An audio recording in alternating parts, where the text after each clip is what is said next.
Buenas noches. En un buen lío se metió el equipo de Andrés Manuel López Obrador al inventar una participación del Papa Francisco en el proyecto de paz del futuro presidente. López Obrador dio por hecho lo que le dijo su equipo, pero esta mañana el Vaticano los desmintió con severidad. Y ni modo, tuvieron que apechugar el regaño. Nosotros aclaramos que el llamado del Vaticano, el regaño del Vaticano, pues tiene sentido a final de cuentas, porque tenemos que entrar a los planos institucionales. Y apenas ahora el equipo de López Obrador le va a pedir formalmente al Papa que participe. Apenas ahora se van a comunicar en verdad con el Vaticano. ¿Qué necesidad había de inventar el sí del Papa? Tendremos también. El hombre que mató al sacerdote en la Catedral Metropolitana hace un año, en realidad quería matar al Papa, porque según él, la primera dama de México interfería en su boda. Pero, ¿por qué él? ¿Por qué un sacerdote? La gaviota le habló al Papa porque el Papa me iba a casar con Paulina. Entonces, la gaviota al principio le miente al Papa, le dice que yo soy el culpable de todo, cuando al Papa le dicen la verdad de que ellos empezaron, de que me están torturando, de que yo soy muy inteligente, de que quiero componer el mundo, de que todo lo que había hecho, bla, bla, bla, etc. Entonces el Papa me dice, ahora sí te quiero ayudar, y le digo, te voy a matar. A 5 meses de concluir, el número de secuestros en el sexenio llega a 11.268, según la organización Alto al Secuestro. El presidente Peña Nieto reconoce que hay malos registros en seguridad. A pesar de los esfuerzos de todos los cuerpos de seguridad, los resultados aún están lejos de ser satisfactorios. Un intento de asalto termina en una toma de rehenes en Hermosillo. Los policías tuvieron que disfrazarse de bomberos y reporteros en el rescate. Renuncia el presidente del PRI. El del PAN lo hará en mes y medio.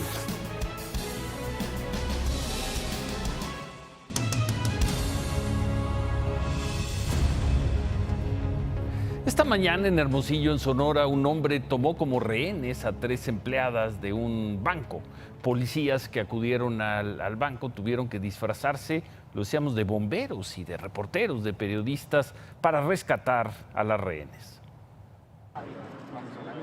Está abriendo la puerta, está soltando una mujer, ahí lo tiene, ahí entraron. Están entrando los policías. Soltaron 2 pilares. Durante 2 horas y media, un hombre identificado como Alejandro mantuvo como rehenes a 3 mujeres dentro del Banco Banorte, ubicado en la Plaza Patio Sendero, en Hermosillo, Sonora. El intento de asalto comenzó a las 8:25 de la mañana, cuando Alejandro entró por la fuerza al banco, el cual no había sido abierto, y amenazó con un cuchillo a una empleada del lugar. Dentro del banco había otra cajera y una empleada de limpieza. Alejandro pidió a una de las cajeras que le abriera la bóveda de la sucursal. Sin embargo, la empleada le explicó que la única persona que podría hacerlo era el gerente. Al lugar llegó la policía estatal, quienes intentaron negociar con el hombre, quien les pidió una pistola con la que aseguró se suicidaría. El lugar también fue resguardado por la Policía Municipal de Hermosillo y la Policía Federal. Algunos policías se disfrazaron con uniformes de bomberos y chalecos de reporteros para poder acercarse al banco y sacar a los rehenes. Fue antes de las 11 de la mañana cuando Alejandro se acercó a la puerta del banco con una de las rehenes como escudo. Sin embargo, este descuido fue aprovechado por los policías estatales, quienes entraron al banco y dispararon. Las 3 rehenes fueron sacadas del lugar sin ninguna herida, mientras que el presunto asaltante murió luego de ser herido de bala al momento del rescate.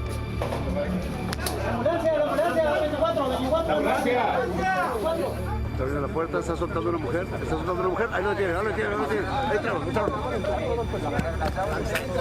Están entrando los policías.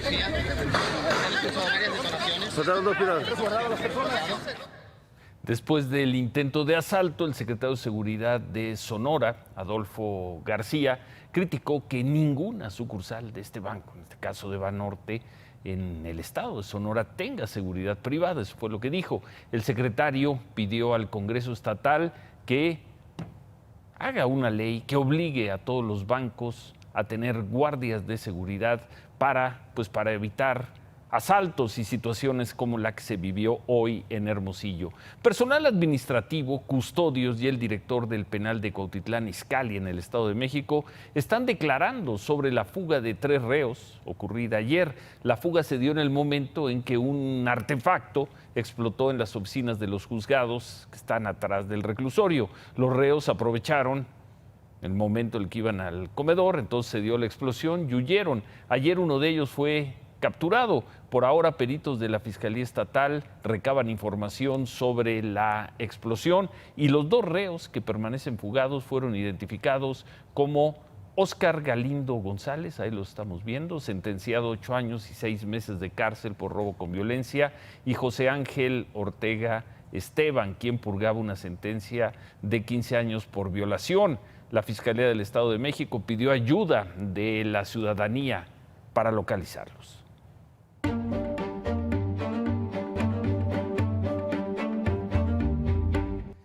Bueno, y como veíamos al inicio del programa, lo que el sábado parecía un gran logro del equipo de López Obrador, haber conseguido que el Papa Francisco participara en sus foros para pacificar al país, pues hoy se convirtió en un fake news y casi en un ridículo.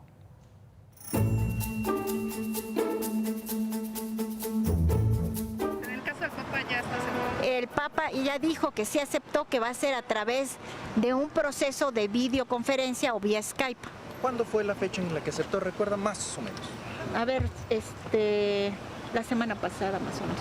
¿El Papa cuándo participaría? Pues como va a ser como videoconferencia, tenemos que esperarlo a que se en su momento en su agenda, pero ya aceptó. Así anunció el sábado Loreto Ortiz, coordinadora del proceso de pacificación del gobierno de López Obrador, que el Papa Francisco había aceptado participar en los foros que organizarán. La noticia llegó a las primeras planas de los diarios de circulación nacional. Pero esta mañana, menos de 48 horas después del anuncio, el vocero del Vaticano, Greg Burke, se encargó de desmentirlo. En una breve declaración a la agencia EFE, aseguró que la noticia de que el Santo Padre participará en esta conferencia no tiene fundamento. Ante esto, el equipo de López Obrador tuvo que salir a aclarar que la aceptación del Papa había sido en corto y de manera informal. Es entendible que las fuentes, o sea, el vocero del Vaticano, Greg, pues haya dicho esto porque ni ha de estar enterado. O sea, fue una conversación privada de Carlos Cruz con el sumo pontífice. O sea, fue una aceptación, se puede decir, informal, y estamos agotando las vías formales y ya tendríamos una respuesta formal. Pero ya aceptó. Pues no aceptó. Ahora, ¿quién es Carlos Cruz, esta persona que menciona a Loreto Ortiz como quien habló con el Papa Francisco? Es un activista mexicano, es presidente de una organización que se llama Cauce Ciudadano, que trabaja con jóvenes en situación de riesgo. Carlos Cruz dijo que se reunió con el Papa Francisco en una audiencia pública el 27 de junio, ¿no? La semana pasada, y el 27 de junio fue antes de la elección. En esa audiencia, el señor Cruz le entregó documentos de trabajo de su organización y le pidió que firmara un pañuelo impreso por jóvenes detenidos, presos en las cárceles de Oaxaca. También aprovechó para comentar lo importante que sería que participara en el proceso de pacificación en México, pero sin hacerle una invitación formal. Esto nos dijo Carlos Cruz. Lo que dijimos es que la voz del Papa para fortalecer a los familiares, para fortalecer a las víctimas, para ayudar y acompañar en el proceso de diálogo inteligente, nos parecía muy importante su participación. Nosotros aclaramos que el llamado del Vaticano, el regaño del Vaticano, pues tiene sentido a final de cuentas, porque tenemos que entrar a los planos institucionales, no solamente desde la participación como organizaciones. Conclusión: el Papa nunca les ha dicho que va a participar en este proceso, quizá lo haga, pero al día de hoy, y por eso la severidad de la respuesta del Vaticano, al día de hoy no ha dicho nada. Ahora la gente que está asesorando a López Obrador y que está buscando el acercamiento con el Papa, ahora de manera formal, le hará llegar la solicitud de participación al Vaticano y al Papa, apenas ahora.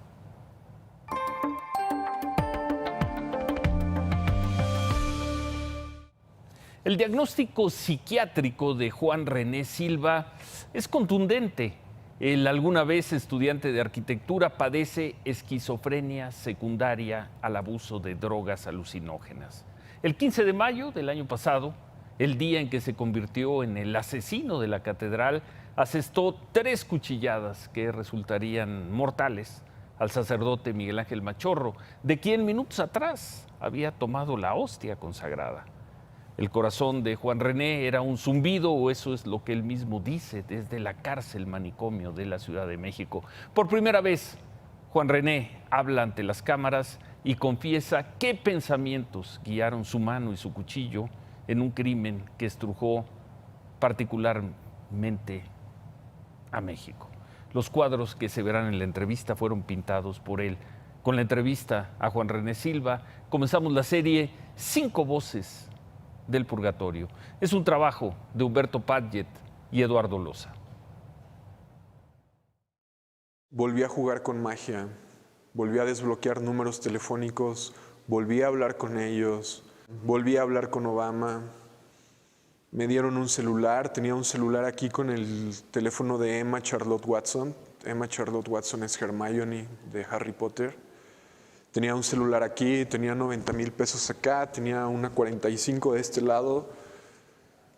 Y puta madre, cabrón, todo se volvió a ir a la mierda por culpa de Carlos Salinas de Gortari.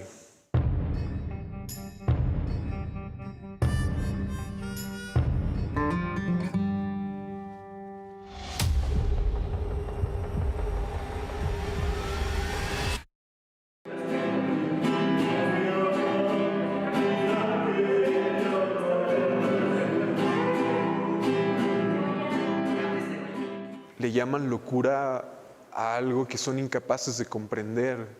Hay personas allá afuera que están más locas que las personas que estamos aquí adentro, pero ellas no han cometido ningún delito. Estaba jugando con magia, estaba manejando magia. La magia existe, la magia es real. Aquí solo le llaman esquizofrenia o paranoia, pero existen. Yo la vi, yo la viví, yo la manipulé. Ver cosas que todavía no sucedían, desbloquear números telefónicos de personas, encender una vela con un dedo, leer la mente de las personas. Lo que el psiquiatra dice es que tengo un trastorno por uso de sustancias alucinógenas, pero eso es solo lo que él dice. Soy absurdamente inteligente. Las cosas que hice, los edificios que hice, las teorías que hice, desarrollé, seguía trabajando en eso, no lo terminé de desarrollar por todo lo que sucedió. Hay una partícula que se llaman los taquiones. Los taquiones es la energía de la vida, es la segunda partícula más grande que existe. La partícula más pequeña que existe se llama un pión. Bueno, son taquiones, gravitrones y piones, pero los taquiones viajan a más de 27 veces la velocidad de la luz. Entonces yo estaba trabajando en una teoría para acelerar partículas a más de 27 veces la velocidad de la luz y estaba trabajando en una máquina para acelerar esas partículas a más de 27 veces la velocidad de la luz. Pero, ¿por qué él? ¿Por qué un sacerdote? La gaviota le habló al Papa porque el Papa me iba a casar con Paulina. Entonces, la gaviota al principio le miente al Papa, le dice que yo soy el culpable de todo. Cuando al Papa le dicen la verdad de que ellos empezaron, de que me están torturando, de que yo soy muy inteligente, de que quiero componer el mundo, de que todo lo que había hecho, bla, bla, bla, etc. Entonces el Papa me dice, ahora sí te quiero ayudar. Y le digo, te voy a matar. Y me dice, no me vas a alcanzar. Y le digo, pero he de alcanzar a uno de tus pendejos. Entonces la gaviota se agarró de eso y lo puso a él. Solo sentía que mi BPM estaba a 120, mi corazón era como un zumbido, era como un trrrr. Y estuve pensando muchas cosas, estaba ahogado en drogas, completamente ahogado en drogas, ahogado en cólera, ahogado en ira. Consumí mucha ayahuasca, muchos hongos alucinógenos. Tomé la hostia con él, me cayó agua bendita con él. Algo dentro de mí me decía no lo hagas, algo dentro de mí me decía hazlo. Y no me importó, solo saqué la navaja y lo hice. ¿Cuántas veces? 3 veces. No pudo huir, cayó desplomado. Quítenmelo de encima, fue lo único que dijo.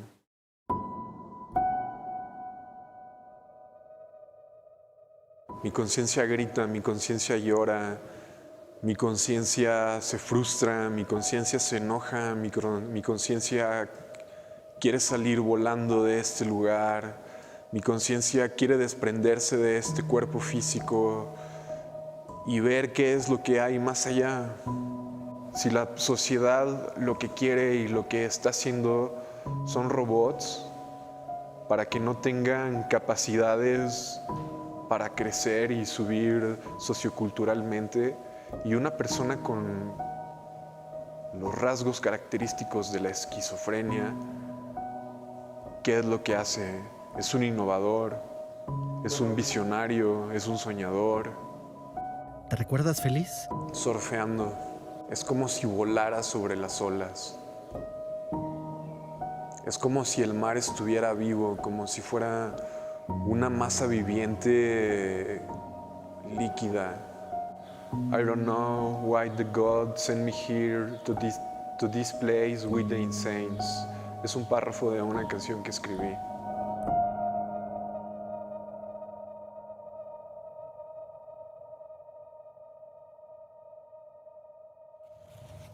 Uy, inimputable, incapaz de ser sentenciado por no tener las condiciones mentales para entender las consecuencias de sus actos. Este hombre, Juan René Silva, espera ahora mismo la medida de internamiento por la que pasaría hasta 25, 26 años confinado, medicado, sobreponiéndose a la confusión, como veíamos, de los sueños, las fantasías, la realidad y las alucinaciones. Mañana vamos a tener la segunda entrevista de la serie 5 Voces del Purgatorio. Mañana conoceremos a Diana Patricia Guzmán Flores, la exnovia del Güero Palma, o la Chiquita, como le apodan en la cárcel de Santa Marta. Habla de cómo los narcos sinaloenses gobernaban el penal federal de Puente Grande y de las fiestas de prostitutas, camarones, coñac, cocaína. Y habla también de la subordinación a la que sometían a un funcionario penitenciario de nombre Dámaso López, a quien apodaban el licenciado. Mañana, la exnovia del Güero Palma. La organización Alto al Secuestro, que preside Isabel Miranda de Gualas, presentó las cifras de junio. 145 personas fueron secuestradas en el país, 13 menos que en mayo. También dieron a conocer que en lo que va del año se han registrado 1,700 secuestros y que en el sexenio van 11,268.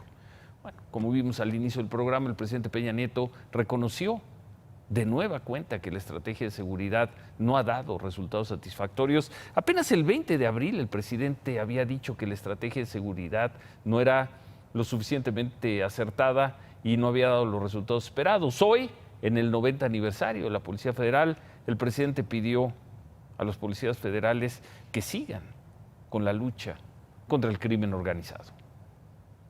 A pesar de los esfuerzos de todos los cuerpos de seguridad, los resultados aún están lejos de ser satisfactorios.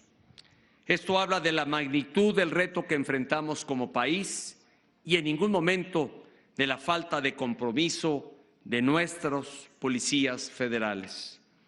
Segundo reconocimiento en 2 meses. En otras cosas, el senador electo de Morena, Martí Batres, presentó un plan de austeridad para el Senado que contempla un recorte de 2,000 millones de pesos. Su propuesta incluye reducir el salario de cada senador. Pasaría, números redondos, de 118,000 pesos mensuales a 90,000 como máximo. Según Martí Batres, un senador puede recibir hasta 300,000 pesos al mes con su salario y otros apoyos legislativos, pero bueno, Morena va a buscar bajar drásticamente ese ingreso.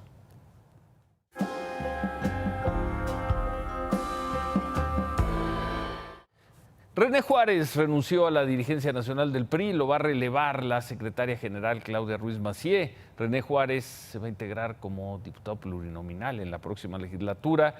Criticó que su partido se haya alejado de la sociedad y pidió tomar en cuenta el peso de las bases en todas las decisiones importantes del partido. Tenemos que aprender de las grandes lecciones. Cuando nos cerramos, no entendimos los cambios de la sociedad. La sociedad se abrió y nosotros nos cerramos. Hoy nos abrimos a destiempo. Pareciera que no leímos bien el 68, el 88, el 97, el 2000 ni el 2006. Y como partido perdimos la gran oportunidad en el 2012. Concluyo en que la transformación futura del PRI debe ser del tamaño de la derrota actual. ¿En serio el PRI perdió por el 68, por el 88, por el 85? ¿En serio por eso perdieron así en esta elección? René Juárez fue nombrado presidente del PRI apenas el 2 de mayo. Reemplazó, lo recordarán, a Enrique Ochoa. El PRI tenía, y de alguna manera tiene, porque todavía no ha terminado la legislatura, 203 diputados federales. Tenía el 40% total de la Cámara y tenía 55 senadores, 43%. René Juárez nunca se comprometió en la campaña a pronosticar una cifra de sus triunfos electorales. Las suyas fueron declaraciones más bien generales de que ganarían la presidencia del Congreso, pero bueno, tras la derrota el 1 de julio, el PRI va a perder su mayoría en el Congreso, se va a quedar con solo, ahí lo están viendo, 10% de diputados, 10% de senadores. Esos son los números que deja. La otra gran derrota del PRI está en los estados. El PRI gobierna ahora 14, pero después de los resultados del 1 de julio va a gobernar 12 entidades. Muy malos resultados. Al frente del PRI, por lo pronto, queda quien era la secretaria general, Claudia Ruiz Massieu, y como secretario general queda el ex gobernador de Coahuila, Rubén Moreira. Por la mañana hablamos con el gobernador de Querétaro, con Francisco Domínguez. Nos informó que el jueves un grupo de gobernadores panistas se reunió con el presidente del partido, con Damián Cepeda, y nos dijo el gobernador que acordaron que Cepeda se va de la presidencia cuando asume el cargo como senador, es decir, en los últimos días de agosto. Además, antes del 6 de agosto se va a formar una comisión electoral para pactar la designación de un presidente y un secretario general de unidad. Si no lo consiguen, pues habrá una elección interna. Damián Cepeda nos confirmó, en lo general, lo que dijo Francisco Domínguez, pero dijo que no había sido un acuerdo con los gobernadores, que él ya había dicho que dejaría la presidencia cuando llegara al Senado, y pidió también que el próximo presidente del PAN sea votado por los militantes. Estaré en la dirigencia hasta que asuma como senador de la República, porque he decidido no participar en la renovación de la dirigencia y sí asumir el cargo como senador. Para mí es importante decir, pues no fue un acuerdo de, te vas aquí, no, yo les informé, ¿no? Aquí es cuando tomo mi decisión de ir. Y obviamente el partido tiene todo un proceso ya, se queda secretario general interino, en fin. Bueno, lo cierto es que ya se fue el presidente del PRI y en 45 días se va el presidente del PAN. En otras cosas, en la tarde se registró un incendio en la azotea del centro comercial Galerías Cuapa, en la delegación Tlalpan. La Secretaría de Protección Civil de la Ciudad de México informó que el fuego comenzó en una bodega cuando los trabajadores que estaban haciendo trabajo de impermeabilización en la azotea utilizaron un soplete y las llamas alcanzaron material inflamable. Imágenes espectaculares, pero no hubo lesionados. Y precisamente sobre esto, el jefe de gobierno de la Ciudad de México, José Ramón Amieva, informó que se harán revisiones en plazas comerciales para verificar sus condiciones de seguridad. Hay que recordar que el jueves ocurrió, apenas el jueves, el derrumbe de un jardín en la Plaza Arts Pedregal. Sobre este caso, el de Arts, hasta ahora, el grupo de arquitectos de Sordo Madaleno Construcciones y personal de la delegación Álvaro Obregón han proporcionado a la Procuraduría pues, la información que le han pedido, las licencias, las manifestaciones de obra, planos de la plaza. Las autoridades están todavía investigando para ver si en verdad la mala construcción de una jardinera fue la que provocó esto o si se trató de un error humano. En otras cosas, la Secretaría del Trabajo informó que llegó a un acuerdo con 4 sindicatos que representan a los trabajadores, a quienes fueron trabajadores de Mexicana de Aviación, para que ahora sí, 8 años después, comience el proceso de liquidación. Son más de 7,000 trabajadores que van a recibir el equivalente a 4 meses de salario, más su cuota de la cláusula de jubilación de retiro. Se van a pagar este dinero con los 11 millones de dólares obtenidos por un fideicomiso que se hizo con la venta de 9 aviones y 20 motores de aeronaves decomisadas a Mexicana, que en 2014 un juez mercantil declaró en quiebra.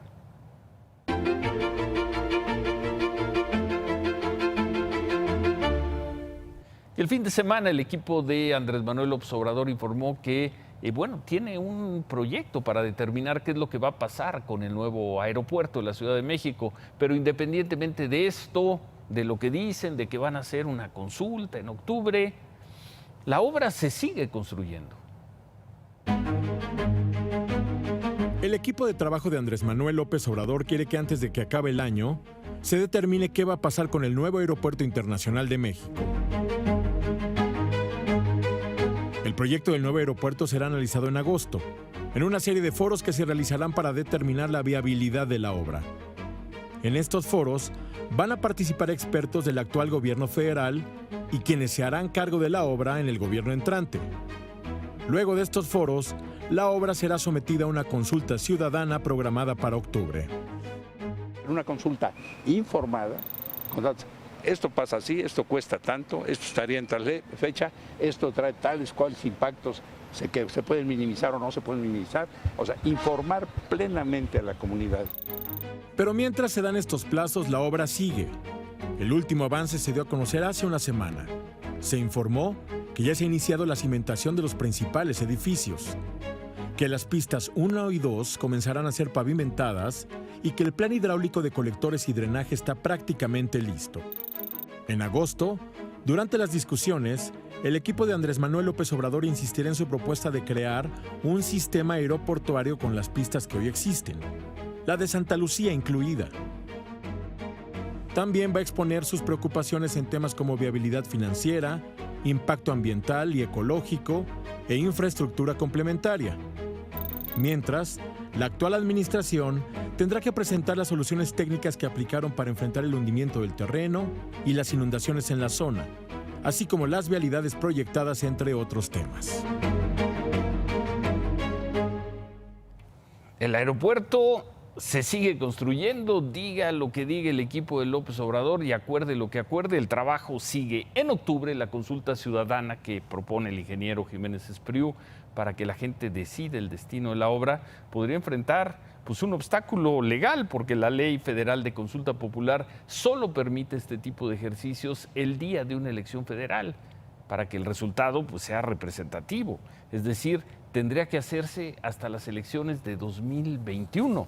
El INE estaría impedido legalmente para hacer esta consulta antes de esa fecha. Bueno, y hablando de aviones, la empresa mexicana Global Air, la dueña del avión, lo recordarán, que se desplomó en mayo en La Habana, en Cuba, y en el que murieron 109 personas, informó que el accidente fue provocado por un error humano. Informó también que los datos obtenidos de las cajas negras mostraron que los pilotos despegaron con un ángulo muy pronunciado, lo que les impidió sostenerse. La empresa también acusó a la Dirección General de Aeronáutica Civil de México de suspender sus actividades de manera ilegal. Pero inmediatamente la Secretaría de Comunicaciones y Transportes le respondió a Global Air, informó que el Instituto de Aviación Civil de Cuba es la autoridad encargada de concluir la investigación y de determinar quién o qué provocó el accidente. Comunicaciones y Transportes le aclaró a Global Air que no ha concluido la investigación y que ninguna autoridad o empresa puede hacer un pronunciamiento oficial. ¿Qué más tenemos, Paola?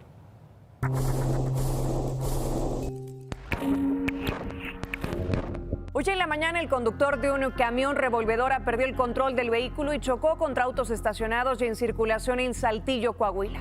La pronunciada pendiente y el peso de la unidad ocasionaron que el chofer impactara contra 3 autos, 2 que estaban estacionados y 1 que circulaba por la vía. 3 personas resultaron lesionadas, 2 de ellas de gravedad, y el chofer aprovechó el caos para darse a la fuga.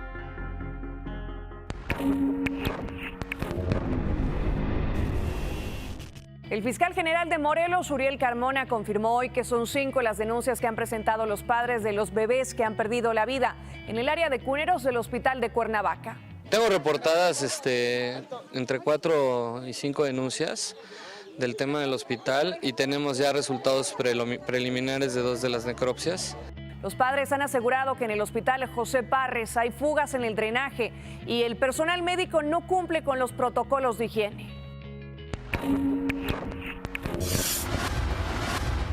Hoy se realizó la cumbre entre los presidentes de Estados Unidos, Donald Trump, y su homólogo ruso, Vladimir Putin, en Helsinki, Finlandia.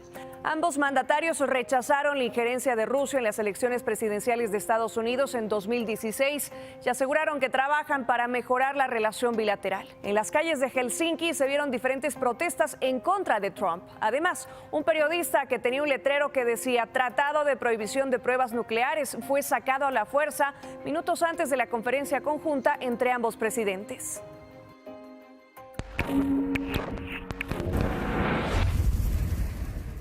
Ya antes de ir con toda la información de los deportes con Javier Alarcón, después del cierre del Mundial de Rusia, las selecciones de Francia y Croacia volvieron a sus países y fueron recibidos como héroes. Los croatas serán esperados por más de 100,000 personas en Zagreb. En París, miles de fanáticos de la selección festejaron desde ayer. La selección francesa fue recibida por el presidente Emmanuel Macron, con quien de manera improvisada entonaron la marsellesa cerrando los festejos, en los que al menos 2 personas perdieron la vida y más de 300 fueron detenidas en incidentes menores.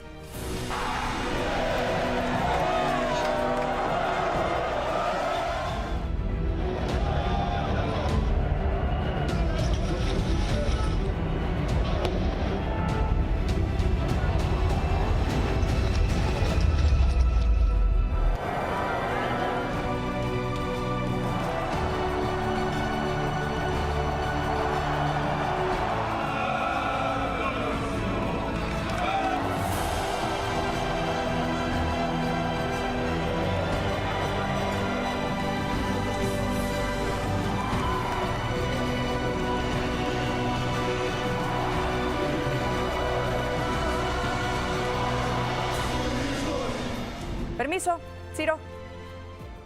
Gracias, Paola. Gran fiesta en Zagreb con los croatas, en París con los franceses. Hacemos una pausa al regresar.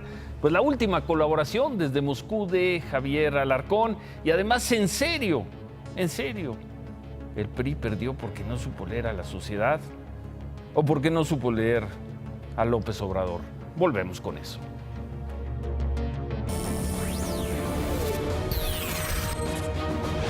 Ciro, amigos, ¿cómo están? Se fue la edición 21 de los Campeonatos Mundiales de Fútbol y el selecto grupo de los 8 vencedores no admite nuevos miembros. Se reservan el derecho de admisión para nuevos socios. Y ahí están, como siempre, Brasil con 5 conquistas, Alemania 4, Italia 4, Argentina 2 veces, Francia ganó su segundo, Uruguay 2 e Inglaterra y España un título para cada uno.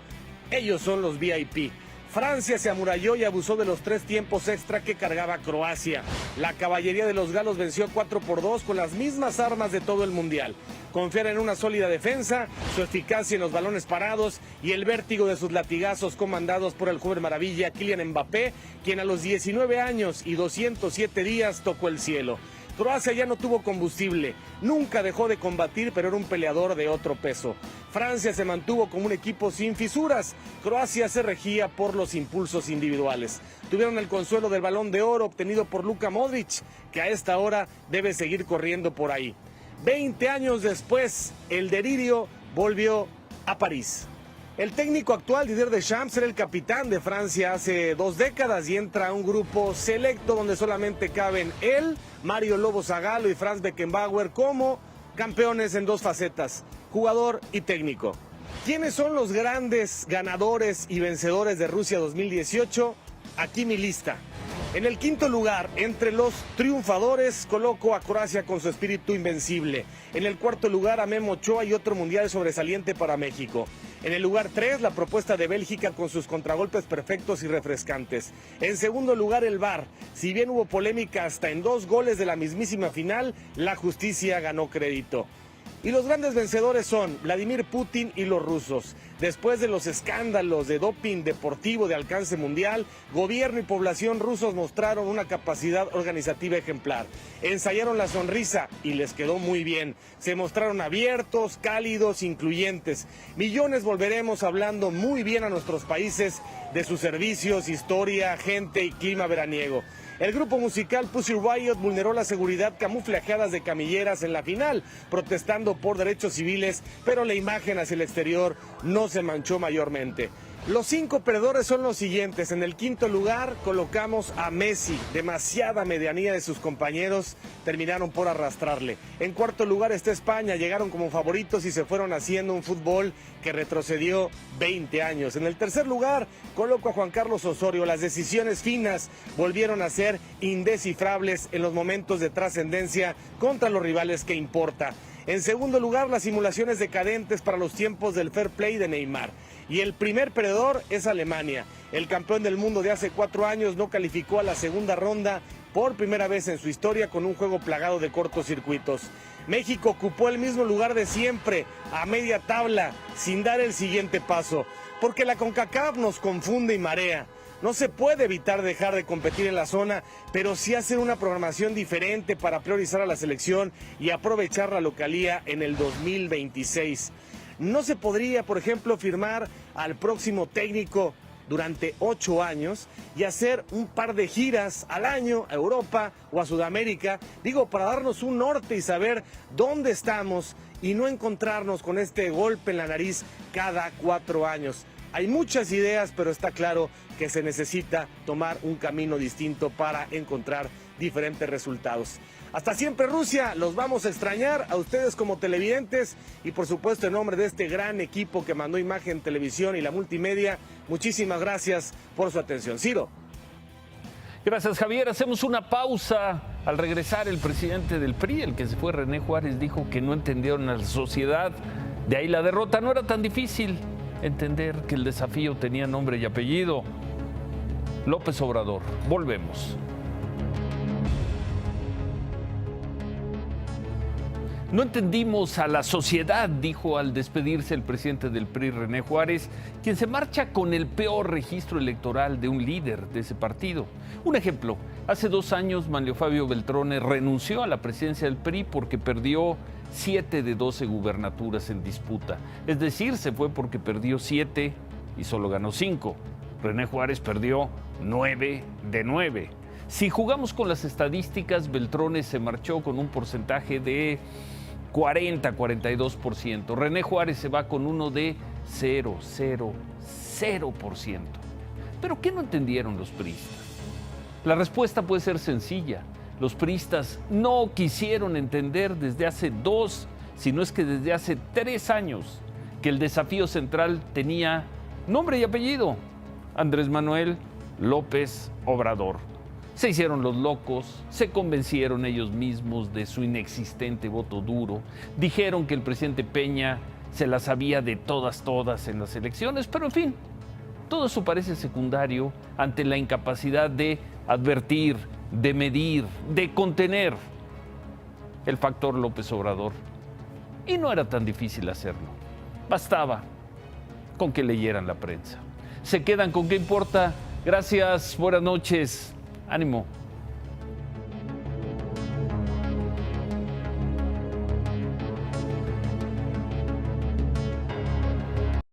Imagen Noticias con Ciro Gómez Leiva, lunes a viernes 10:30 p.m. Participa en Imagen Televisión.